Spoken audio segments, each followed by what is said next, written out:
Hello, welcome to Toffee TV. It is the final word. Everton won, Brighton and Hove Albion won at Goodison Park on Saturday. We almost did it. We almost won 3 games in 6 days. We were close. 10 at the fleck. Well, a fluky goal, to be fair. Brighton fan, don't lose your shit. And I've just said that. It was a fluky goal. Yes, ours took a deflection, but it was a fluky goal. Joined by Jack. Me and Ped joined by Jack in the studio. Jack, we were close to doing something very un-Everton-like and winning 3 games in 6 days.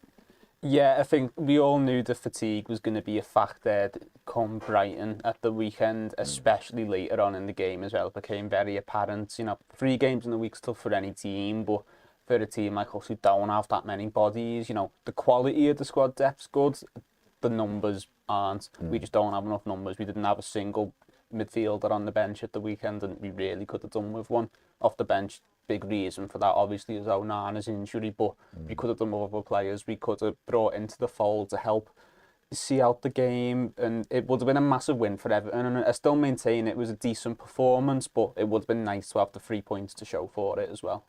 Ped, obviously Jack just mentioned there Amadou Onana missing with a calf injury, apparently a minor one, and the manager played Ashley Young at right back instead of Nathan Patterson, who'd obviously started in the 1-0 win at West Ham the week before. You're a bit disappointed A, Onana was missing, and B, Patterson was out, or did you expect Young to start?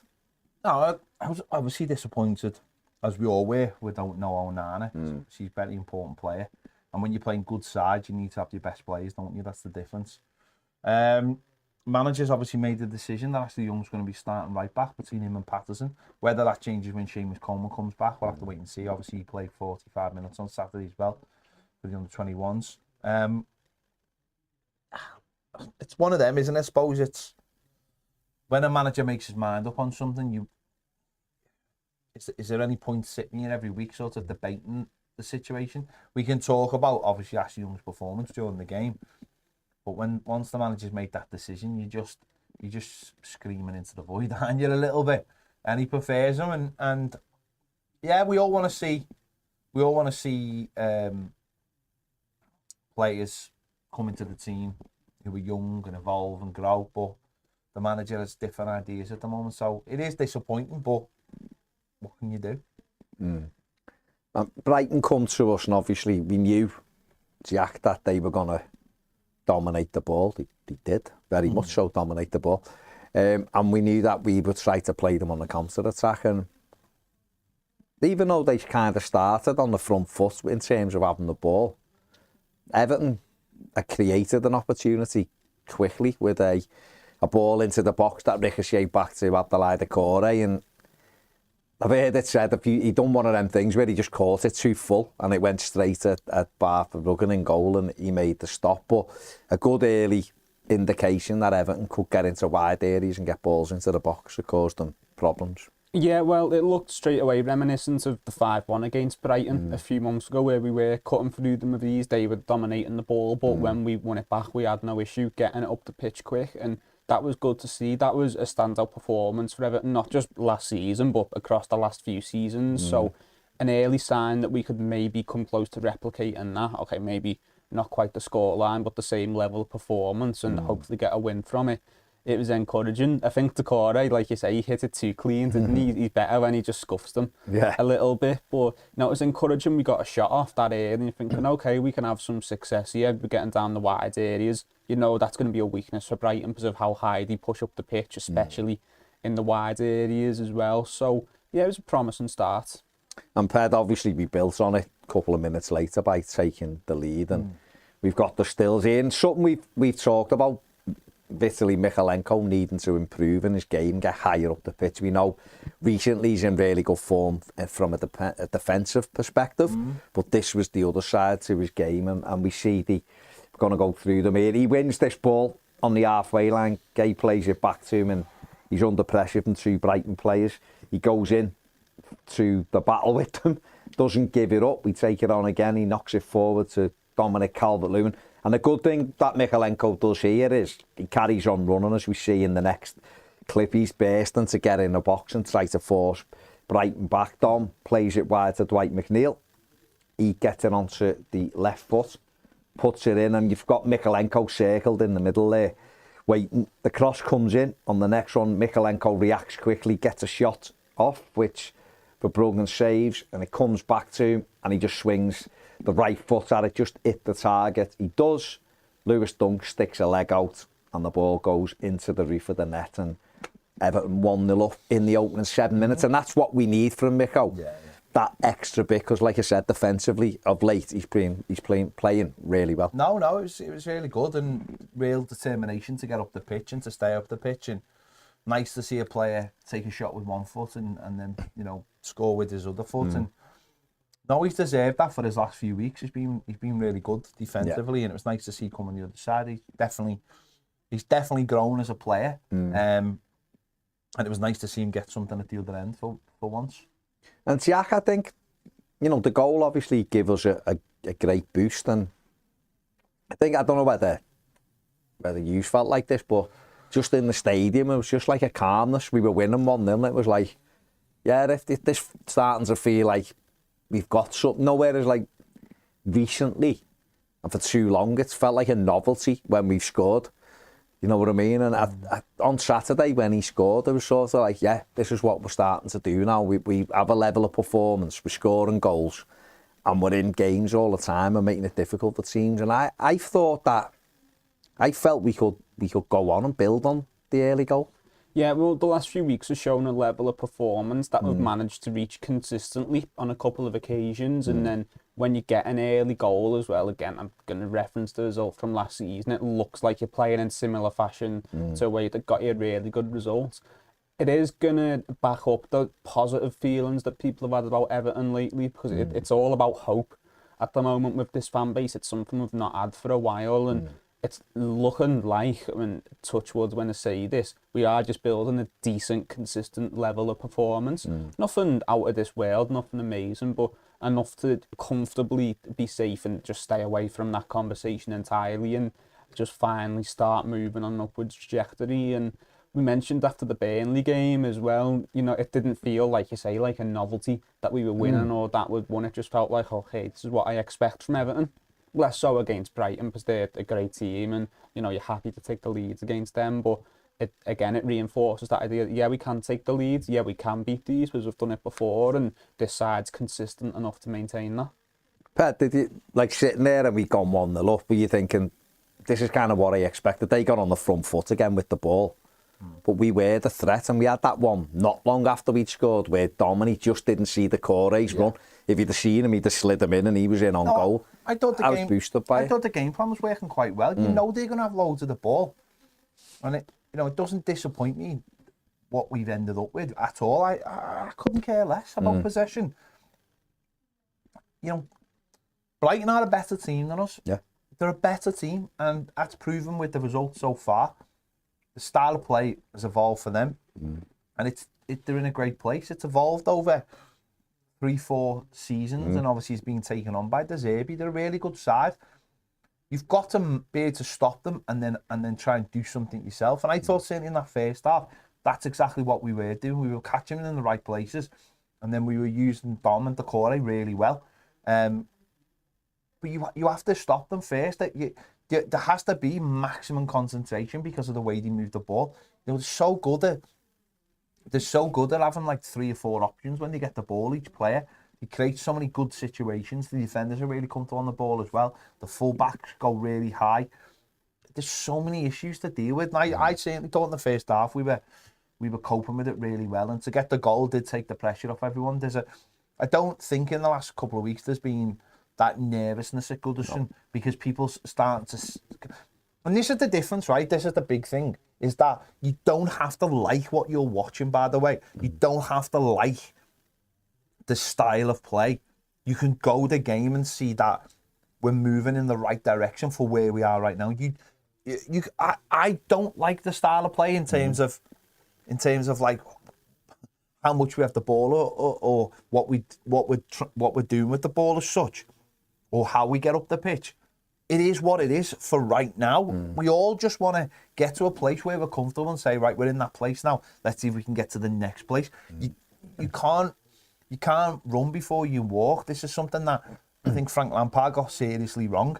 You have to have that level of stability, like Jack said, that level of performance. So you can go the game and say, right, I understand this. I mightn't like it, but I understand it. There are better teams than us, lots of better teams than us. And it's how you deal with that. And as I said, in the first half, I thought we coped with it really well. And we were value for our lead as well. Yeah, I said it on the live, a couple of people saying Matt's reaction was negative because I said we have to be better with the ball. But some people, it always amazes me that you speak and some people hear different words than what you say. My thing was, to move forward, we have to be better with the ball. Never once was I saying we have to have 70% possession at home, because that's not what I'm talking about. 20% at home, to me, is really poor. I'll say that right now, no matter how good the opposition is. 20% at home is poor. However, all I meant was, I understood the plan, like you. For the first 35 minutes, to me, it was working perfectly. They had nothing in the final third, but they knocked it round lovely. And what they're really good at is moving into space. They get it, play it, move into space. It's great to watch. They work it, they're patient, they're well coached. What I meant was, when you're doing what we're doing, and you do get those spells when you win the ball back, we can't just toss the ball away again. It was more prevalent in the second half than the first half. I did think in the first half we did carry that threat. We carried the threat when we won it back off them. And we broke. It was just a couple. And I think the manager referenced this as well. We had opportunities where we made the wrong decision a few times when we were in on them. And down at the Amex in May, we made the right decisions and we put them to the sword. On Saturday, we made the wrong decisions. And there was one in the first half, I think it might have been James Garner, where we worked the ball and he shot and he should have just dealt it on one more. Was it Garner or was it McNeil? Someone had a shot and it should have gone on again. We had an overload, and it was those moments where you're like, that's got to be taken care of, because that's a great chance for us. We had a free kick edge of the box. Garner should have hit the target with. I mean, I think Luca Dean's the last Everton player to score a free kick against Watford in the 96th minute, about 4.5 years ago or something. It's amazing that no Everton player can score. To be fair, you don't see that many. We don't even hit the target, though. But you don't see that many free kicks in the Premier League going anymore. You don't even hit the target. I mean, they hit the target. Their centre-back hit the target second half. But we did have, for me, a strong claim for a penalty at 1-0 on Dwight McNeil. And someone said, oh no, it was well outside the box. Well, I've had a look, and a few other people have sent me in. And I spoke to someone who isn't even an Everton fan, who said, if you see this should have been a penalty to Everton. So let's have a look at the stills and see what we think. We've got Dwight McNeil here. And this is where the infringement is. Now look at his foot. Now if his foot's on the line, it's a penalty. Yeah, that's not on the screen. Oh, sorry, we're on the first. That's the first. Take the second one on. Sorry, Ned. That one. Dwight McNeil's feet are on the edge of on the box. Yeah. And the lad is leaning. Yeah. It's the right back, isn't it? He's leaning, shoves him in the back. The referee take it on again. The referee's got a great view. Yeah. There's the view. That's where McNeil's going, into the penalty area with the ball. And there's a clear shove in his back. There's no intention to play the ball. And then McNeil ends up, you can see him going over the next one, he ends up with it in a heap on the floor. And I just thought, to me, that was a penalty. And certainly worth the referee going to have a look. If they'd gone overlooked and gone, well, no, because... But at the time, it looked like it was... It seemed so obvious. The Park End haven't coordinated this thing of all jump up for a thing. So I thought we were a little bit unlucky there with that decision. I don't know whether you thought it was different. I think the argument that was made on the telly was Calvert-Lewin had barged the lad who went into the back of McNeil. I'd need to re-watch it, to be honest, to subscribe to that idea. I thought if that's the case, give a free kick to Brighton. I thought in the game it was a penalty. Yeah. Again, said this a million times. It's the media don't make any noise because it's not a big enough game and no one cares, and you move on and no one talks about it. It's not highlighted. It could have been, but they're the turning points of games, aren't they? It was an important moment. I mean, we had a VAR decision go for us, which is which I thought at the time it was a brilliant goal from Lewis Dunk. We'll just have a look here. We've got a... But I was fuming at the time because I could see him stood on his own, and Tarkovsky moved forward, and I'm screaming like the lad. Why is Dunk, who's the best header of the ball, why is he on his own? It's whipped in. You can see you've got Dunk circled. In it comes, and look at the space. Dunk again. He's just pulled off him. Take it on again. Left foot volley, connects with it brilliantly, and it's past Jordan Pickford and in the net. You're thinking it's 1-1, and then there's obviously you knew it's going to be checked. And then the VAR decision comes up. And people to the left of me must have had access. I don't know how, but they screamed, Evertonians screamed, like, no goal. And I'm waiting for and then Big Baz behind me. It's like, not a goal, not a goal. And then obviously the announcement comes up. But that is tight, isn't it? That is tight. I mean, he's offside, but you're talking, like, it was a bit of a let-off on it, because we haven't marked. And Sean Dyche is actually going mad. Pickford went out to Tarkovsky and was bollocking him because just left their most dangerous player on their own. And that is something that we haven't done. We've not done well enough lately. We've seen at West Ham last week. Jared Bowen went to Corey, left him with the header. Luton punished us for that. Are you a little bit surprised that we're not kind of tighter off defending and attacking set pieces? Yeah, it does worry me that we always seem to leave the last man in a little bit of space. It's quite often the biggest man as well, and they're always going to make that diagonal run in, or they're going to head it across the box. Either way, it's quite common. If you've got your largest man over there, your biggest aerial threat, you're going to put the ball either him to run onto or him to head back across. There was another situation in the second half. They had a free kick in a similar area. And Garner was marking Lewis Dunk. Yeah, and again, he was left on his own. We can't leave him on his own. Thankfully, the delivery weren't great. We got off with that. But that is something that needs to change. We got off with it the last few weeks. You know, the West Ham one, the Bowen one, we got off with that. Yeah. This one, by an even finer margin. He does break away and connect, but he's half a toenail offside and got off with it. Luton punished us for it. You know, we didn't get off with it then. Something needs to change there. I know defending a set piece, you defend it as a system, and if you move one thing, maybe you compromise another area. But we need to figure out a way to sort that area out. Definitely. I mean, as like the half went on, I felt like we just started creeping further and further back, and Brighton had hold of the game, and they were playing, you know, the football they play with. They keep it, and like I said before, they move it really well. And I said to Andy next to me, like, this will be a long hour if this is what we're going to do. And I'm not convinced we'll keep them out, because we'd started just kicking the ball anyway.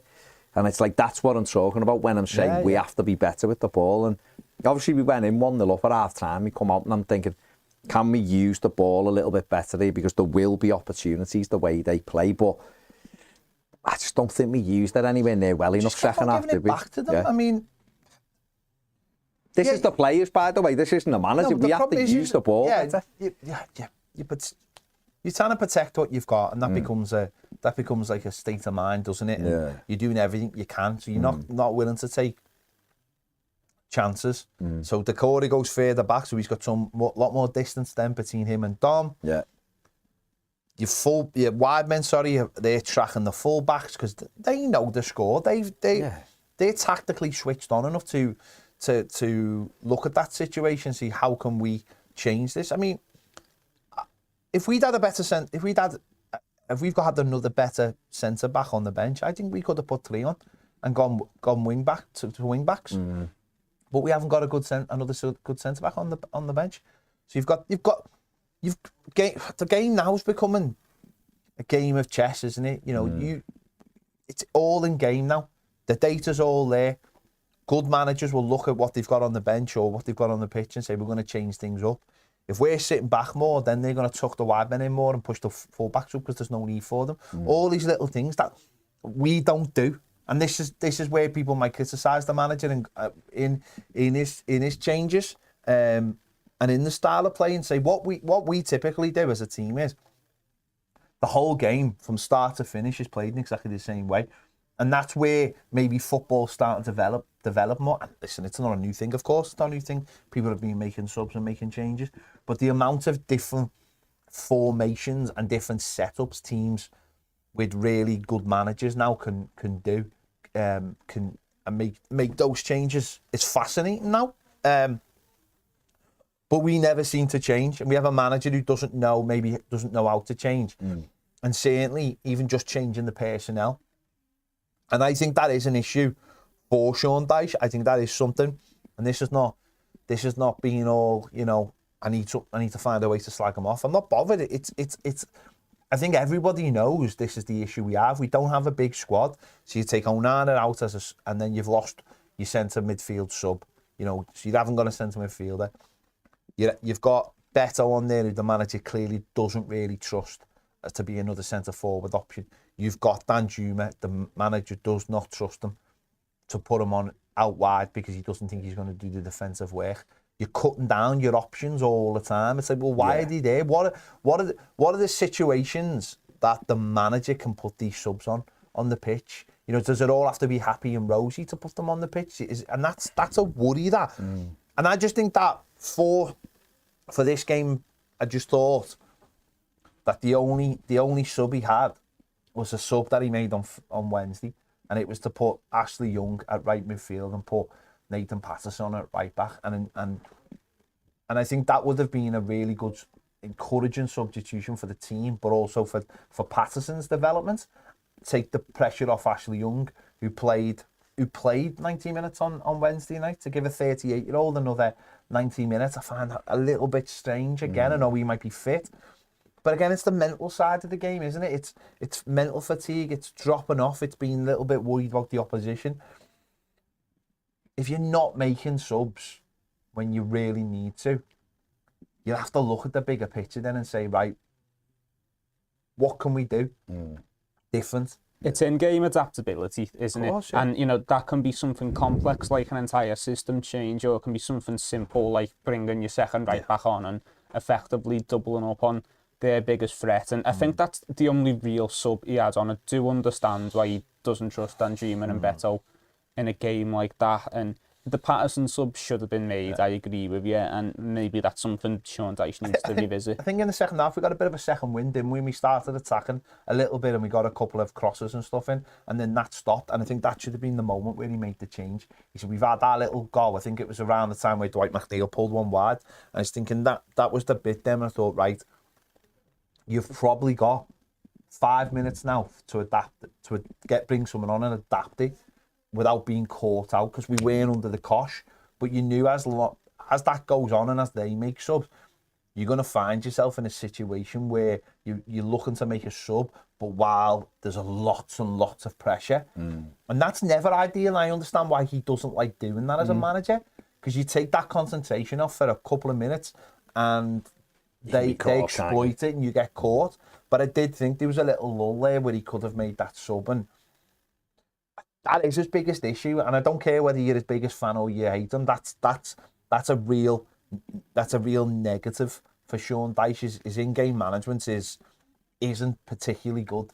No. He just doesn't know how to use a squad, and this obviously comes from the Burnley days of not having a squad. And to be fair, he still hasn't got a squad, but you've got to. When an opposition side now can basically sub half of their team and freshen things up, and they all know their job, and they've had a clear week. We haven't.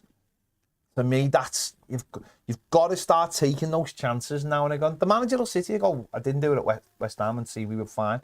And we would have been fine if it wasn't for a deflection. But like you said before, it did feel like they were always going to get something, whether it be a piece of quality or something like that. Just felt like that. The game, like the second half, we were just retreated. And when you don't have the ball for long periods and then you get it back, you have to use the ball better.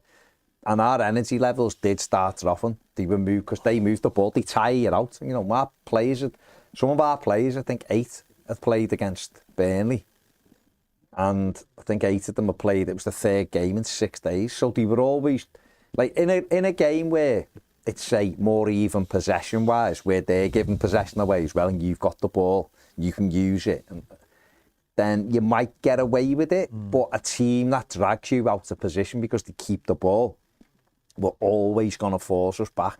We started looking side peds, like Dwight McNeil had a great chance, and I'm thinking just bend it into the far corner. I understand what he tried to do. He tried to go near post and take the keeper out the game, but he's missed the target. he should have hit the target. It was a clear shot at goal. And that was the moment. I think with 15 minutes left, it was the time. Jack Harrison was knackered, was absolutely exhausted. And personally, he could have took him and Ashley Young off and put Patterson and Dan Zuma, but that's a big gamble, taking a whole right side off, especially when Matoma was their main threat. But the moving Ashley Young to right side of the midfield and putting Patterson on a right back made loads of sense because Harrison he was knackered. You could see he was working out. The kid gives everything. Every play, I couldn't fault the players for not running around. But there was just that moment, Jack, where that fresh legs would have given us that impetus with 15 to go. Yeah, and at that stage of the game where Jack Harrison effectively is a second right back as well, it makes sense to bring on an actual right back to fill that role. It's not like playing Patterson and Young at the start of a game at 0-0 and effectively sacrificing any creativity down your right hand side. At that point, we weren't looking for a goal, obviously. No. We were still pressing from the front, which we'd done all game, and I thought the press was effective. You know, it was employed strategically. We didn't press them in the middle as much as we might do other teams, because that's obviously what Brighton wants. And I think they only really caught us out with that once, and it's when we committed bodies forward. And I think that was our last big scare then. And it's like, right, we're sitting back now. And I think if you are committing to sitting back, it makes sense to make a defensive substitution. But they brought another centre-back on at 1-1, just for the same reason, just for fresh legs, just solidify, and it worked. Because we did have a spell after the goal where we could have got back into it, and you know they kept us out. Why do you think he is so reluctant though to put fresh legs on it? Because like Peds just said, it's not like it's not a thing like you've got your team wrong. It's just that the opposition can make half a team change, and when the teams had a free week like they did, so there's freshness in their legs. It's no like slur on the players if they're knackered by coming into the last 15, even the last 10 minutes. We were winning 1-0. That should have been the time to go, right, A, we'll break the game up by making a sub. B, we're putting a 21, 22-year-old on who's got bags of energy, likes to tackle. Ashley Young is experienced enough to just sit in front. And like you said, we didn't need to go and try and chase a game to get a second goal. We were winning 1-0. And quite clearly, the game plan was sit and just knock it in and let Donman and Decore get after it. So that was the frustration thing for me, because you could see it and people go, make sub. You could hear people say, make sub, they're knackered, they're running around. So why do you think it is? Part of it, obviously, is the lack of options as well. You know, we have got to be fair, we don't have as incredible squad depth in terms of numbers as other teams do. You know, the teams that are making... But he did have a right back, though. Game. That was the sub he could have made. A lot of managers won't change at back four at 1-0. They just won't. Whether they should or they shouldn't is another thing, but a lot of managers, especially a slightly more old school English manager like Sean Dyche, it's just a change a lot of them wouldn't make. He should have made it. Patterson on right midfield then? Yeah, same concept. We had two right backs, didn't we? We still would have had two right backs. He should have done it. I think Dyche's thinking was probably, I've got one sub I can make here if this stays the same, and you know it's changing the structure of the defence. And there's always the possibility with substitutes that, you know, it takes them 5 minutes to get into the game. With Brighton having so much of the ball and going through Matoma, who's a very good dribbler, I understand not wanting to take that risk. I do understand Dyche's thinking. I just think he made the wrong choice. They've made 4 subs before we've scored. Before they've scored, sorry. So they showed, you know, they brought on João Pedro, Mathew. You know, they've brought on João Pedro and Ansu Fati. Yeah, sorry. I love your little twist. I was just trying to get the words out quick. Yeah. No, and those changes have obviously, they've changed the style slightly. They've ended up bringing a 50 with the defender coming on at the end, like Jack said. Well, they took Andy Gray off, courtesy of Graham White. Yeah. Called the Dinger Andy Gray. Simon Andy Gray. Yes. Similar. You know, they've and obviously they took their older players off, Lallana. James Milner took the older players off as well to freshen it up. And that stuff's going to catch you out every week. It really is. You're playing good sides. I just say, I'm like... It's going to catch us out. It really is. It's going to catch us out. And as I said, if we had a third decent centre back, then I would have gone 3 at the back, and you could then move Harrison and Dwight McNeil into a more central age, that box midfield. The manager will say he's got his hands tied, but I think there is a point in games where the tiredness comes into it, mentally and physically, and has to take over those decisions. But they use the ball so well that they're going to try it out. Of course that's the problem, is that they're knocking it. It's not like I said before, if they were tossing possession away as well, you can settle it down and keep it, make them, but they don't do it. They keep the ball really well. And they had, you know, the biggest scare we'd had up until that was Lewis Dunk's free kick. I seen him at the bar against Fulham last week. And then you seen it and we're like, oh, I don't like this where it is. And Pickford makes a really good save. It's close to him, but still a good save as Dunk hits it really well. He tips it over. In general, we kept them to a minimum. They had all of the ball. There was no real moment where I thought they're going to score. And then Everton had another claim for a penalty, and I actually think this one's even more of a penalty than what Dwight McNeil's, and it's Dominic Calvert-Lewin. It's at 1-0. And the big thing for me here is, look where Dom is. Look where the defender is. He's got his hands on Calvert-Lewin. And Calvert-Lewin's just trying to spin him. And if he lets that ball run past him, he's in on the goalkeeper. So why would he go down? And yet the lad has 2 hands on him, drags him down. And the referee, again, is looking straight at it. And VAR are there for that reason, to look at it. Yeah, it's and that's similar to the one that Man City got last week, wasn't it? And you're just like... Grabbing older people. Yeah, in the Rodri one, in the Manchester derby, and you're like, that's a penalty as well. I mean, forget, you know, Tarkovsky had 2 late on. They were outside the box. The ref didn't give either. The lad shoved them twice in about 20 seconds. 2 hands in his back. The ref's looking at it.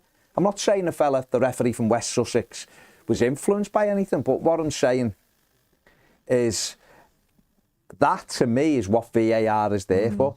That was a penalty at 1-0, and okay, we didn't get it, but it's so frustrating because other teams will get them, and they'll score the pen and the game's put to bed. And that, if I was Sean Dyche, I would have...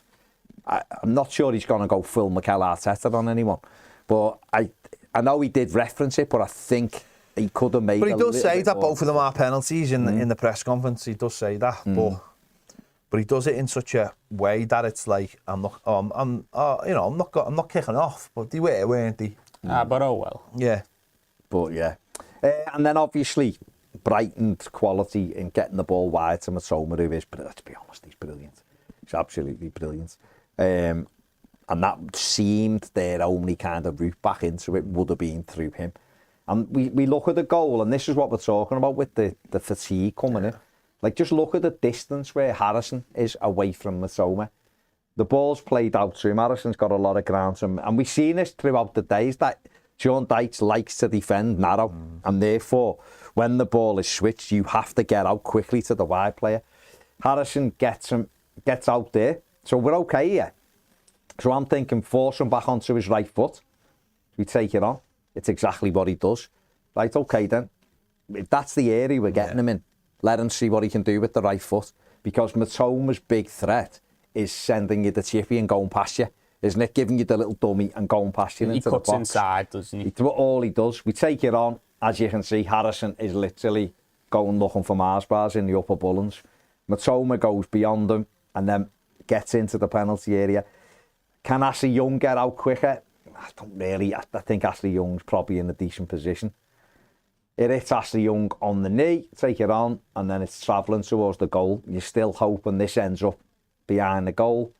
Take it on again, and you can see the only place really that Jordan Pickford can't reach it, and it drops into the back of the net. And yeah, it's ended up 1-1, and you gutted because that is, if they shooting it, you know, we'd had, like you said, Lewis Dunk deflected Michalenko's one in, but it's a shot on target.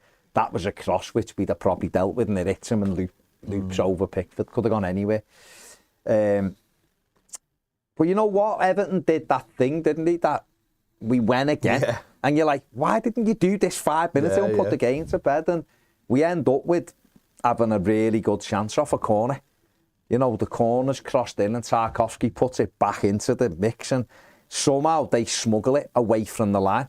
I was like looking at it, expecting it to be lashed into the roof of the net and just see the street end with limbs, and the ball ends up like this high by the goal, and then Brighton somehow smuggle it away, and that was your moment, really. We did have the 2 pushes on Tarkowski, which could have resulted in a free kick.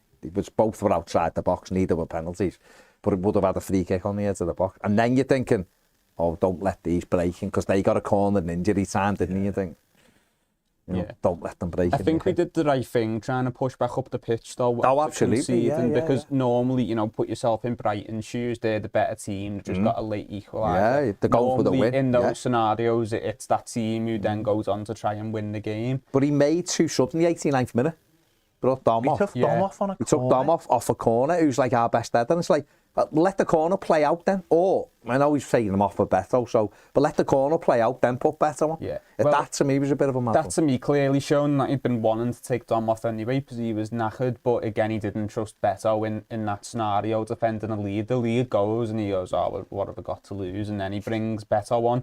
And Patterson. Yeah, the Patterson one. The Patterson one was weird. But Beto, I do understand. He's not as switched on as. But don't take Dom off a corner, because he's more likely to win a header, isn't he?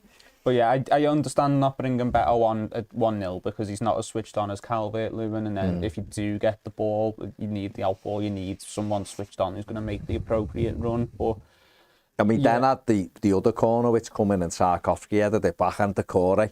I just seen Decore rise in front of the keeper and thought he was just going to nod it in, but the keeper comes and takes it. And you know, the whistle goes and the crowd had seen that the team give everything, so there was no, you know, everyone was appreciative of the effort they put in. It was just when you think it was the 84th, 85th minute when they equalised, you're a bit like, oh, why didn't, how come we couldn't just hold out there? And Brighton obviously heavily dominant in the game in terms of having the ball, but like I said, there was no time where I thought they were going to score, other than the obvious thing when a ball gets tossed in and you're thinking, can we defend it? We defended it really well. We got blocks in.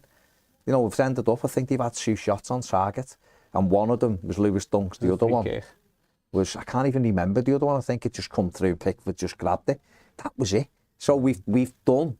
Sean Dyche, I'm sure, and Ian Woan and Stone will be gutted that we haven't won the game, because we've even though they've dominated the ball, we've kept it to a minimum, haven't we? Yeah, and it is disheartening to drop 2 points that late on, but I think with context you can look at it and go 9 times out of 10 Young just stops that cross and then that moves dead, and do they get something after that? You know, with the amount of possession you don't know, they might carve a chance, they might not, but like you say, they'd only had 2 shots on target before then. For as much of the ball as they'd had, they hadn't done particularly much of it, and I do think overall it's a moment of bad luck, and yeah, there's things that we could have done to limit that, but still, like I say, 9 times out of 10 I think Young just stops that cross and he's got unlucky there. Ped, I mean, again, I hate doing this, but I'm going to do it anyway. Do it. You know, the morning of the West Ham game, if someone would have said 4 points from West Ham Brighton, we'd have took it, wouldn't we? Definitely. If someone had offered me 4 points and to go through the cup before the derby, I would have took it. Yeah. So yeah, it's moved us on. You know, an extra point, isn't it, against a good side, and we're all disappointed because we lost the goal so late. But I think on the balance of the game, I think a draw is the right result. Yeah. To be honest. I said that I couldn't make a point that Everton deserved to win. I couldn't. But I also can't make a point that they deserved it just because they had 80% possession. No. I think, as I said, the 80% possession is just, it's part of the tactics almost. Yes, we fell short, but we often say here, like, it's 35 to 40% is when we play our best football. Yeah. It really is. We don't want too much of the ball. We see what happens. We lose. It helps the opposition. So we haven't got. It's mainly, isn't it, because we haven't got like a hugely attacking fullback, so we don't play that way, and we haven't got one dynamic winger, whereas other teams have. Whereas I think when we have the ball a lot, those rare occasions when we have had the ball, we end up like almost playing at a standstill. But do you think if we would have had Amadou Onana, that percentage would have been a bit higher, because he is someone who does get on the ball, doesn't he? And lately he has been kind of dictating, I think, the way we play a little bit more, hasn't he? Yeah, not only that, he gives us another option of getting up the pitch as well. You know, we've seen against West Ham how often he'd turn and just drive with the ball. And, you know, our biggest issue at the weekend in terms of giving the ball away was just how long we had one pass, and it was just playing it to Calvert-Lewin and we'd just lose the ball because we had nothing on. Just having that little bit extra can be the difference. It just gives you two moves instead of one. It makes that slightly bit less predictable and means you can get up the pitch slightly easier. Maybe you get something from it, maybe you don't, but you're taking away their time with the ball and you're getting closer to that sweet spot of, around 30%, and it just takes away their time to do stuff with the ball, and it makes them a little bit more cautious as well. And it also slightly less forwards. It also lost us a midfield sub as well, didn't it? Because Garner's been off the bench. You're looking at that thinking he might have been someone who could have come on for even at the Corey. With 15 minutes left and just pressed or whatever, and it is one of them things. But we're back to at the moment a point a game, so we picked some points back up, and we've got Crystal Palace next week, and then obviously there's the international break in the manager. We can go to Palace. It's a very winnable game. It's tough, of course it will, but Palace aren't amazing. They're a team that's generally always in the middle of the league, no matter what happens. And Everton have got an okay record down there, so we go and battle and scrap and fight for it. There's no reason why we can't come away from there with a win, or at least another point, and just keep chipping, putting points on top of each other. Let's have a look at the match stats from the game. 1-1, Everton had 10 shots at Brighton, 7, 4 on target for the Blues, just 2 for Brighton. Neither side had a big chance, 20% possession to 80. 2 players who, I think that was it 3 clean sheets in 5 games Everton have had, haven't they? But the 2 centre-back, James Tarkowski, at the weekend, I thought was absolutely brilliant, our captain, and I think he's made more blocks than any other defender this season so far, and for me, he was brilliant again. Let's have a look at his stats from the weekend.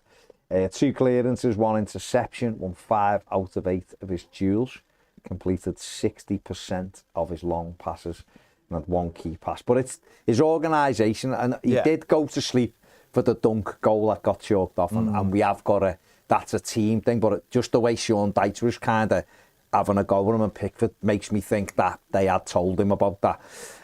But in general, he's been a huge reason, hasn't he, Ped, why we have been doing he's grown that. massively, absolutely grown massively, and I think maybe having Branthwaite next to him and not only having a better defender with him, having a more balanced setup, and also being a mentor to him in a way on the pitch and off the pitch. He looks like a proper Everton captain now, and he's it's all fitting in together, and he really looks like he's taking pride in representing us. And he played really well. He played really well. Showed a little bit of shithousery with the tackle on Ansu Fati as well. Jack Vitaly Michalenko scored Everton's goal, his first goal at Goodison Park. He said it was a dream come true from when he signed from the Ukraine. He couldn't believe it. He'd score at Goodison and all that. But he's certainly, since he got back in the side, he's got better and better each week, to be fair. But just look at his numbers before you wax lyrical about our Ukrainian left back. Let's have a look at his numbers from the weekend. There we go. 3 clearances, 2 interceptions, 2 tackles, 2 shots on target, 1 goal.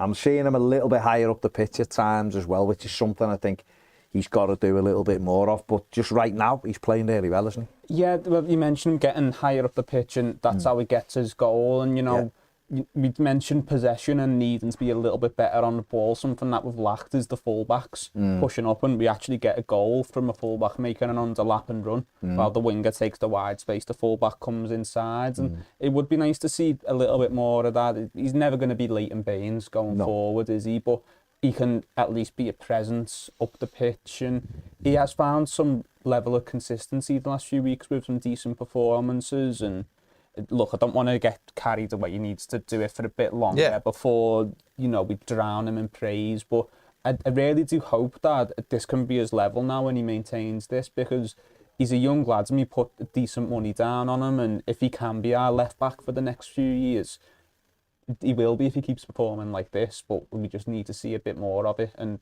hopefully it continues. I mean, Paddy at the weekend, he's got to work on just getting, like McNeil does. McNeil just gets half a yard and puts it into his own.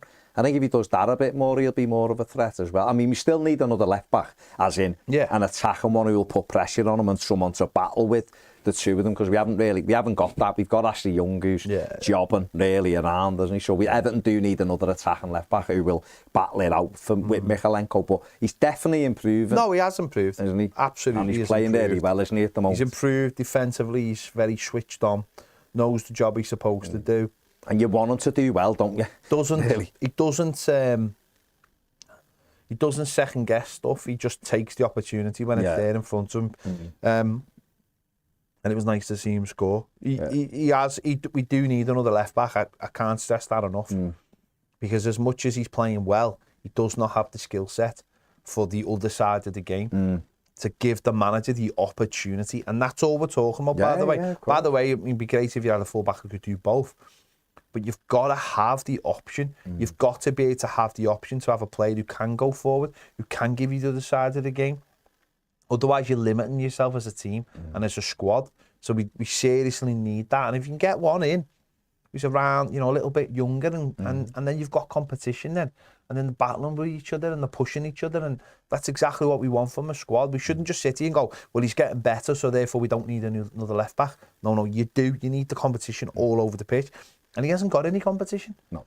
So you want to create that. If top side, Everton are the top side, of course, but if top sides are talking about having those options, then why wouldn't we have an option who is a bit different than what Michalenko is, in terms of you might get one who flies forward and put loads of crosses in, and therefore at a stretch, I remember back in the 90s, Everton had about 4 who could play on the left, and Andy Hinchcliffe, who was a left back, ended up playing left side of midfield and was a great balance. We've seen Leighton Baines with Lescott at first till he got to think Moyes would play him in front of him at times, just the odd time to use him. You've seen it in different teams over the years where, Chelsea have played 2 left backs at times. Just gives you that little bit of an option, Jack. It gives you that adaptability as well. If you've got a proper flyer and left wing back, you've also got the opportunity to maybe move Michalenko the left side of a back three. I think he'd fit that quite comfortably, and then your wing back and push up the pitch.